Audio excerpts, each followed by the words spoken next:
Hi hello welcome to our channel. నేను మిశ్రీ. ఈరోజు మనం చెప్పుకోబోయే కథ రాక్షసుడు పార్ట్ 33. కథలోకి వెళ్ళే ముందు లైక్ చేయడం మర్చిపోకండి. ఆది ముఖం చాలా గంభీరంగా ఉంది. అతను ఎటో వేలు చూపిస్తూ ఎవరి పని పట్టేలా కార్తీక్కి పని పురమాయిస్తున్నాడు. ఎవరికి స్కెచ్ గీస్తున్నాడో ఏమో మరి. కార్తీక్ తల ఊపాడు. మాట్లాడుకుంటూ ఇద్దరూ నా వైపు చూశారు. నేను కళ్ళు చిన్నవి చేసి వాళ్ళనే చూశాను. వెంటనే ముఖం తిప్పేసుకున్నాడు కార్తీక్. ఆదిల్ మాత్రం అలాగే చూసి కాసేపటికి కార్తీక్ వైపు చూశాడు. కార్తీక్ ముఖం తిప్పేసుకోవడంతో నాకు అనుమానం వచ్చింది. ఏదో జరుగుతోంది. సాక్షి, ఆదిల్ సార్ అక్కడ ఉంటే నువ్వు ఇక్కడ ఉంటే ఏం బాగుంటుంది, వెళ్ళు, నన్ను పిలుస్తున్నారు అంటూ పైకి లేచాడు చందు. నేను తలాడించాను. చందు అక్కడి నుంచి వెళ్ళిపోయాడు. నేను మెల్లిగా లేచి ఆదిల్ కూర్చున్న వైపు వెళ్ళాను. కార్తీక్ డ్రింక్ ఆఫర్ చేస్తుంటే వద్దన్నట్టు అడ్డంగా తల ఊపుతున్నాడు ఆదిల్. నేను కుర్చీ లాక్కుని కూర్చున్నాను. కార్తీక్ పల్లికిలిస్తుంటే నవ్వుతుంటే సీరియస్గా చూశాను. నీకోసం సాఫ్ట్ డ్రింక్ తీసుకురానా అని అడిగాడు కార్తీక్ నన్ను. మీరెవరండి నాకు తీసుకురావడానికి? మీ పని మీరు చూసుకుంటే బాగుంటుంది అని వెటకారంగా అన్నాను. ఆదిల్ మా ఇద్దరిని పట్టించుకున్నట్టు ముఖం తిప్పేసుకున్నాడు. అరే బాబా, సారీ చెప్పానుగా అన్నాడు కార్తీక్ దండం పెడుతూ. నాతో మాట్లాడుకో. ఇక్కడికి ఎందుకు వచ్చాను అంటే చందు ఇక్కడ కూర్చోమని పోరు పెడుతుంటే తప్పక వచ్చి కూర్చున్నాను అంతే, అంతకుమించి ఇంకేం లేదు అంటూ టేబుల్ మీద ఉన్న చికెన్ తీసుకుని పరాపరా నమిలాను. కార్తీక్ ఆదిల్ వైపు చూశాడు. సరేరా ఇంకేంటి మరి అంటున్న కార్తీక్ మాటలు అర్థం కాలేదు నాకు. సరే రానా అంటే ఇప్పటివరకు ఏదో మాట్లాడుకున్నారు. చెప్పాను కదా, ఇక మాట్లాడడానికి ఇంకేం లేదు. ఆదిల్ గొంతు గంభీరంగా ఉంది. ఏం మాట్లాడుకున్నారు వీళ్ళు? కొంపదీసి నా గురించి ఇండైరెక్ట్గా అంటున్నాడా ఏంటి? నాకు బాగా కోపం వచ్చింది. అక్కడి నుంచి లేచి విసుగ్గా నీతూ వాళ్ళ దగ్గరికి వెళ్ళాను. అప్పటికే మా అమ్మాయిలు డ్రింక్ టేస్ట్ చేస్తున్నారు. కాస్త భయంగా, కాస్త కంగారుగా, కొందరైతే కాస్త ఎగ్జైటింగ్గా అలా చేస్తున్నారు. నాకు కోపం వచ్చి గటగడ అక్కడున్న గ్లాసులు తాగేశాను. చీ యాక్, ఏం బాలేదు, దరిద్రంగా ఉంది. ఈ అబ్బాయిలు ఎలా తాగుతారు ఇది అనుకున్నాను. మా వాళ్ళ వైపు చూడగానే వాళ్ళు ముఖాల్లో ఆశ్చర్యం కొట్టొచ్చినట్లు కనబడుతోంది. అంటే నేను తాగేశాను. అప్పటికే 3 గ్లాసులు లేపేసిన నేను నిలబడలేక నేల మీద కూలబడి పోతుంటే పట్టుకున్నారు వాళ్ళు. సాక్షి, ఇది సాఫ్ట్ డ్రింక్ కాదే, అలా తాగేశావేంటి అని నీతూ అడుగుతుంటే నాకు 2 నీతులు కనిపించారు. నోర్ముయ్, నేనేం చేస్తున్నానో నాకు తెలుసు అని గట్టిగా అరిచి అక్కడి నుంచి వెళ్తుంటే నన్ను గట్టిగా పట్టేసుకున్నారు. కార్తీక్ సార్, అటు వెళ్తున్న కార్తీక్ని పిలిచారు. తను కాస్త ఇబ్బందిగా వచ్చి ఏంటి అన్నట్టు చూశాడు. సాక్షి డ్రింక్ తాగేసింది. నీతూ కంగారుగా భయంగా చెప్తుంది.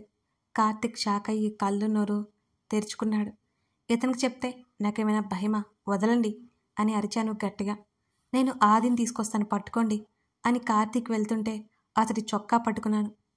అతను వస్తే నాకేమైనా భయమా అని చేతులతో కార్తీక్ని నెట్టి అందరినీ విదిలించుకున్నాను. నన్ను ముట్టుకున్నారంటే ఏం చేస్తానో తెలుసా అని వేలు చూపిస్తూ తూగుతూ ముందుకెళ్ళాను. కార్తీక్ అప్పటికే ఆదిల్ కోసం పరిగెత్తాడు. ఎవరో ఇద్దరు నా చేతులు పట్టుకోగానే ఉలిక్కిపడి చూశాను నేను వాళ్ళ వైపు. ఏయ్, ఎవరు మీరు? వదులుతారా లేదా? ఆ తేనె కళ్ళ అంతు చూడాలి నేను అని గట్టిగా అరుస్తుంటే నన్ను లాక్కెళ్ళిపోతున్నారు. రేయ్, దొరికిందిరా ఇది. సూరజ్ మనల్ని పిలిచి మంచి పని చేశాడు. భలే ఉందిరా ఇది అని వాళ్ళు నవ్వుతుంటే ఆ పనికి మళ్ళ సూరజ్ దిక్కుమాన ఫ్రెండ్స్ ఏమో వీళ్ళు అని విదిలించుకున్నాను. ఆ తెలివి తక్కువ బండ వెధవలు చేసిన వెధవ పని ఆదిలు ఉన్నవైపు నన్ను తీసుకెళ్ళడం. కుర్చీలో ఉన్న అతను మమ్మల్ని చూస్తుండగానే పైకి లేచాడు. ఏయ్, వీళ్ళు నన్ను పట్టుకున్నారు, కొట్టు అంటూ ఆదిల్ వైపు చూస్తూ పిలిచి మూతు ముడుచుకున్నాను. బెట్ వేసుకుందాం, ఈ అమ్మాయిని కిస్ చేస్తాను నేను. వాళ్ళిద్దరిలో ఒకడు నవ్వుతూ అన్నాడు. ఆదిల్ అలాగే చూస్తున్నాడు. నాకు కోపం వచ్చింది బాగా. అందరి ముందు అన్నాడు మరొకరు. ఓకే డన్ అంటూ అక్కడి నుంచి అందరూ ఉన్న వైపుకి తీసుకువెళ్ళడానికి 2 అడుగులు ముందుకు వేశారు వాళ్ళు. ఆదిల్ని దాటికి వెళ్ళాలని చూస్తుండగా ఒక అతని భుజం మీద చేయి వేసి ఆపాడు ఆదిల్. ఏంటి బాస్ అని అడిగాడు. ఏం చేస్తున్నారు అని ఆదిల్ అడిగాడు. నేను అప్పటికి కళ్ళు మూస్తూ తెరుస్తున్నా. ఈ అమ్మాయి చూడు బాస్, చబ్బీగా భలే ఉంది. ఒకప్పుడు ప్రపోజ్ చేస్తే నో చెప్పింది. అందుకే పనిష్మెంట్ ఇస్తా అన్నాడు ఒకడు. పనిష్మెంట్ అంటే ఏంటి? ఏమిస్తావు? ఆదిల్ అడుగుతుంటే అందరి ముందు కిస్ చేస్తా అని అన్నాడు వాడు పొగరుగా. ఓ రియల్లీ? ఇది తప్పు కదా అని ఆదిల్ అడిగాడు. ఎస్. నాకే నో చెప్తుందా? బుద్ధి రావాలి కదా బాస్ అన్నాడు ఆ వ్యక్తి. నిజంగా కిస్ చేస్తే బుద్ధొస్తుందా అని ఆదిల్ అడుగుతుంటే తప్పక వస్తుంది అన్నారు. వెంటనే నన్ను దగ్గరికి లాక్కున్నాడు వాళ్ళ దగ్గర నుంచి. రబ్బరు బొమ్మల నేను ఆదిల్కి హత్తుకుపోయాను. ఏయ్! వాళ్ళిద్దరూ ఒక్కసారిగా షాక్ అయ్యారు ఆదిల్ పనికి. ఇద్దరి ముఖాల మీద కొట్టాడు ఆదిల్. వాళ్ళు తిరగబడుతుంటే మరో 2 పీకి తాగి ఉన్నందుకు డబ్బున కింద పడ్డారు వాళ్ళు. యూ ఈడియట్, బుద్ధి లేదు నీకు. ఆదిల్ నా బుగ్గలు వత్తేశాడు. నీకే బుద్ధి లేదు తిరిగి అన్నాను. అబ్బా! ఆదిల్ గట్టిగా వత్తేయడంతో అరిచాను. రాక్షసుడు! వాళ్ళు తీసుకువెళ్తుంటే నోరు మూసుకొని ఉంటావా అని గదిమాడు. నువ్వు కనిపించావుగా, వాళ్ళని చితక్కొడతావని చూస్తున్నా, కానీ నువ్వు కొట్టలేదు అని గట్టిగా ఏడ్చాను నేను. చి ఆపు! ఆదిల్ విసుక్కున్నాడు. కార్తీక్ అక్కడికి వచ్చి కార్ రెడీగా ఉంది అని కీస్ ఆదిల్ చేతిలో పెట్టగానే నేను వెళ్తున్నాను నా నడుము చుట్టూ చెయ్యేసి దగ్గరికి లాక్కున్నాడు ఆదిల్. నేను రాను, నన్ను వదులు. ఏ కార్తీక్, ఎక్కడికి పంపించమని ప్లాన్ వేశావు అని అరుస్తుంటే నా నోటి మీద చేయి వేసి నోరు మూశాడు ఆదిల్. బాగా ఎక్కినట్టుంది అన్నాడు కార్తీక్ నన్నే చూస్తూ. వెంటనే ఆదిల్ చేయి తోసేసి ఎవరికిరా ఎక్కింది, ఎవరికి అని నేను అరుస్తుంటే, బాబు ఆదిల్ ఆనంద స్వామి, మీ ఆవిడ మర్యాదని గంగలో కలిపేసినట్టుంది, దయచేసి ఇక్కడి నుంచి తీసుకెళ్ళు, లేకపోతే ఇంకేమంటుందో అని కార్తీక్ దండం పెట్టేశాడు మాకు. నా నోరు మూసేసి అలాగే బయటికి లాక్కుపోయి కారులో తోసి పక్కన కూర్చున్నాడు ఆదిల్. సీట్ బెల్ట్ పెడుతుంటే కక్కొస్తోంది అని అరిచాను నేను. వెంటనే అది లాగేసి ఫాస్ట్గా నన్ను దింపి బయటకొచ్చాడు ఆదిల్. తాగింది కక్కుతుంటే గట్టిగా నా భుజాలు పట్టుకున్నాడు. తర్వాత నీళ్ళు అందించాడు. కర్చీఫ్ తీసి మూతి తుడిచి డ్రెస్ మీద పడిన నీరు తుడిచాడు ఆదిల్. మళ్ళీ కారులో ఎక్కించి స్టార్ట్ చేశాడు. అతని భుజం మీద వాలి నీ అంతు చూస్తా, తుక్కు తుక్కు చేస్తా అన్నాను నేను ముద్దుగా. ఇంకా అని అడిగాడు. ఐ హేట్ యూ అన్నాను నేను. నాకు తెలుసుగా అన్నాడు ఆదిల్. ఏం తెలుసు నీకు? ఏం తెలీదు, నువ్వు చెడ్డోడివి. ఐ హేట్ యూ అన్నాను మళ్ళీ. యా ఒప్పుకుంటాను అన్నాడు. నా తల మీద ఒకసారి నిమిరాడు. ఇతని మాటలు చేతులు నాకు అసలు అర్థం కావు. నువ్వు నన్ను మోసం చేస్తున్నావు అన్నాను నేను. అవునా, ఏం చేశానని అడిగాడు చాలా తాపీగా. నువ్వంటే ఇష్టం అని చెప్పావు, అది మోసం కాదా? నేనంటే ఇష్టం లేదు నీకు అని నిలదీశాను. అది నిజమే కదా అన్నాడు. కార్ ఆపు అని అరిచాను. ఇల్లు దగ్గరికి వచ్చేసింది, నోరు మూసుకో. ఆదిల్ సీరియస్గా అన్నాడు. అదిగో నన్ను తిడుతున్నావు, ఐ హేట్ యూ అని గట్టిగా ఏడ్చాను. ఉఫ్, టార్చర్ రా బాబు అని గొనిగాడు ఆదిల్. ఏయ్, అబద్ధం చెప్తున్నా, నేనంటే నీకు ఇష్టం లేదు అని అరుస్తున్నా. ఇల్లు వచ్చే వరకు సమాధానం ఇవ్వలేదు నాకు. అరిచి నాకు గొంతు నొప్పి వచ్చింది. మెల్లిగా నిద్రలోకి జారుకున్నాను. అతను ఎత్తుకొని తీసుకువెళ్తుంటే కళ్ళెత్తి చూశాను. ఎత్తి మంచం మీద నన్ను విసిరేశాడు. కెవ్వుమని అరిచాను. ఆ నొప్పి నొప్పి అని నడుము పట్టుకొని గట్టిగా అరిచి గోల చేస్తుంటే, అబ్బా ఏంటి నీ గోల, ఆపుతావా అని ముందుకు వంగి సీరియస్గా చెప్తుంటే ఆదిల్ని లాగేశాను నేను. అతని చొక్కాని పట్టుకుని నేను గట్టిగా లాగడంతో నా మీద పడిపోతూ నాకు ఇరువైపులా 2 చేతులు పెట్టి బ్యాలెన్స్ చేసుకున్నాడు. లేకపోతేనా ఆ బండరాయి కింద అప్పడం అయిపోయేదాన్ని నేను. పాగల్, ఏం చేస్తున్నావో అర్థమవుతుందా అని కసిరాడు ఆదిల్. నేను ఏడుపు మొహం పెట్టాను వెంటనే. ఛీ ఆపు, చేసినంత చేసి ముఖం చూడు ఎలా పెట్టిందో. ఈడియట్, తాగుబోతైపోతున్నావు, అలవాట్లేదు పడదు, ఎందుకు తాగావు అని గట్టిగా అరుస్తుంటే అలాగే ఉండిపోయాను.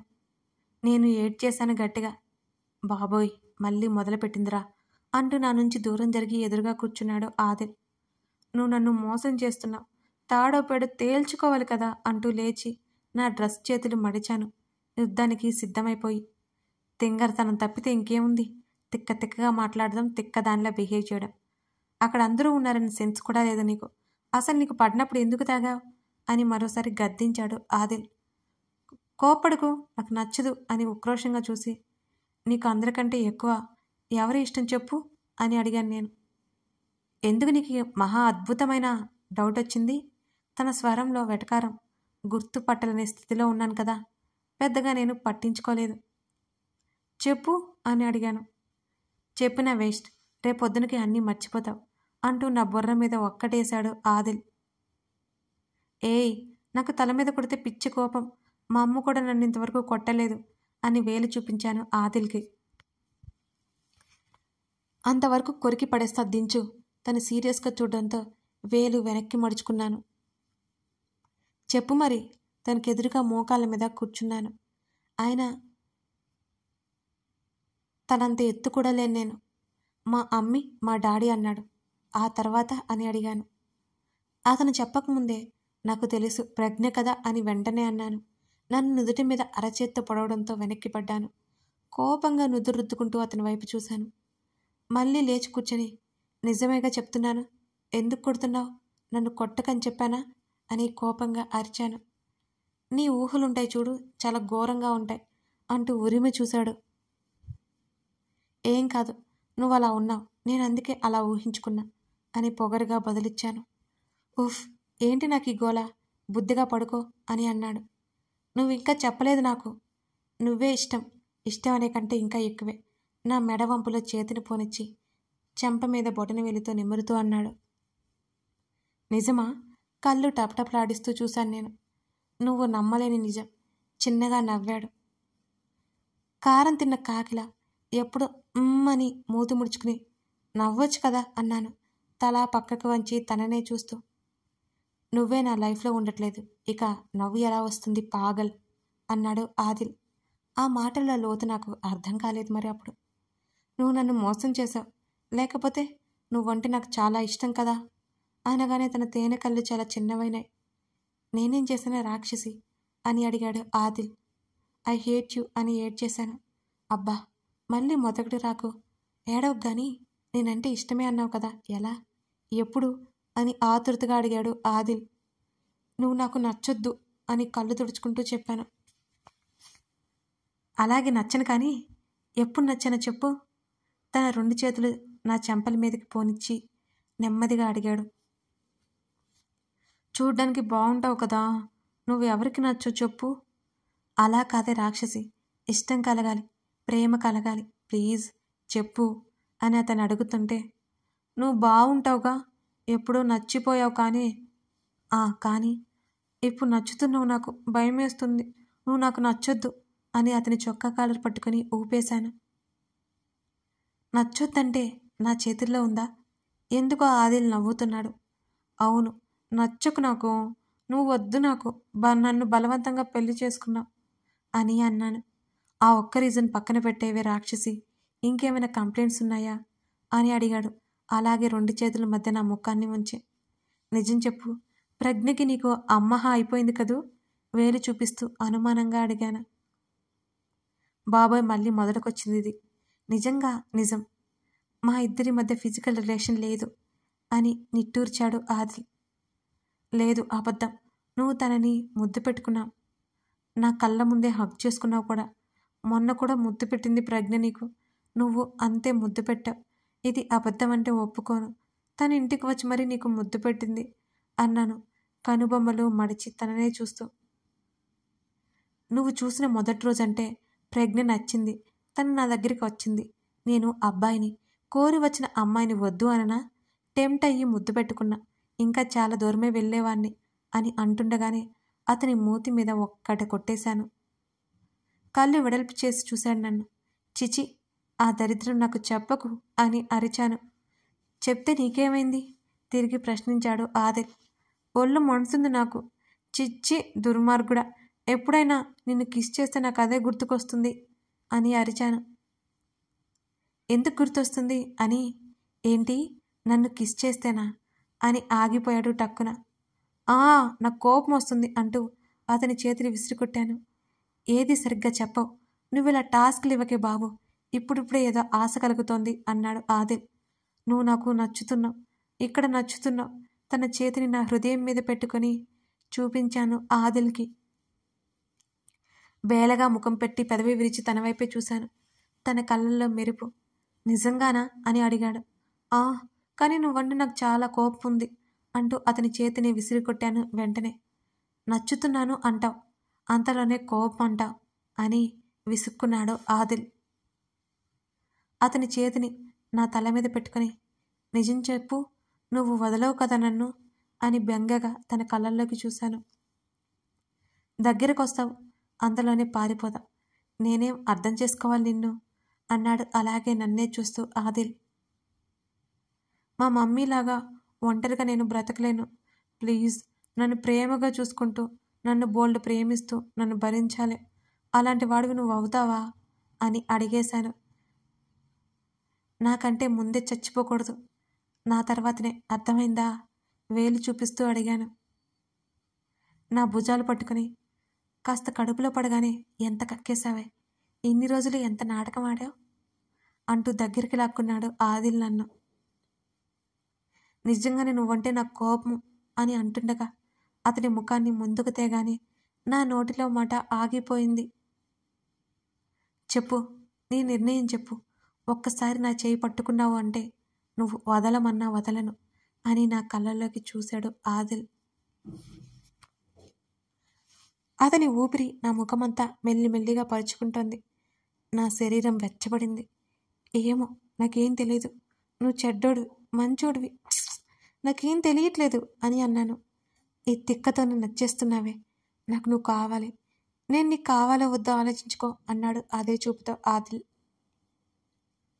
నా కండిషన్ అన్నిటికీ ఓకే అయితేనే అని బెదిరిస్తూనే అన్నాను. తను నవ్వాడు. చూడు అని నా గడ్డం పట్టుకుని తననే చూడమన్నాడు. నా ముఖాన్ని తన వైపుకి తిప్పుకున్నాడు. అత్యంత దగ్గరగా ఉన్నాడు నాకు. అలాగే చూస్తున్నాను, కనిరెప్పలు టపటపలాడిస్తూ. తన చెయ్యి మెల్లిగా నా చెంప మీదకు చేరింది. తన పెదవులు ముందుకు తెస్తుంటే కళ్ళు మూసేశాను అప్రయత్నంగా. మెత్తగా ముద్దు పెట్టేసుకున్నాడు నన్ను. కథ కొనసాగుతుంది. అమ్మా, సాక్షి మనసులో ఇంత ఉందా మరి? ఆదిల్ ముందు బయట పెట్టేసింది. రేపు ఉదయానికి సాక్షికి ఇవన్నీ గుర్తుంటాయా? ఆదిల్ మరి ఏం చేయబోతున్నాడు? ఏం జరగబోతుంది వారి మధ్య? తెలుసుకోవాలంటే తర్వాత భాగం చూడాల్సింది. కథ మీకు నచ్చిందనే అనుకుంటున్నాను. ఇప్పటి వరకు రాక్షసుడి స్టోరీలో మీకు కొన్ని సస్పెన్స్లు క్లియర్ అయ్యాక ఇంకా ఒకటే మిగిలి ఉంది. Thank you for watching this video.